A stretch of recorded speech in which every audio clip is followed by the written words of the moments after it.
అనంతపురం జిల్లాలో అత్యంత ప్రసిద్ధిగాంచిన కంబదూరు మల్లేశ్వర స్వామి ఆలయ చరిత్రను ఎట్టకేలకు భారత పురావస్తు శాఖ పర్యాటకులకు అందుబాటులోకి తెచ్చింది.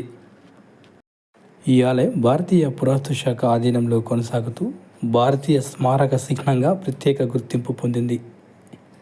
ఇక నుంచి ఆలయాన్ని సందర్శించే పర్యాటకుల కోసం కేంద్ర పురావస్తు శాఖ అధికారులు ఆలయ చరిత్రతో కూడిన సందర్శన బోర్డులను ఏర్పాటు చేయడంతో పర్యాటకులు హర్షం వ్యక్తం చేస్తున్నారు.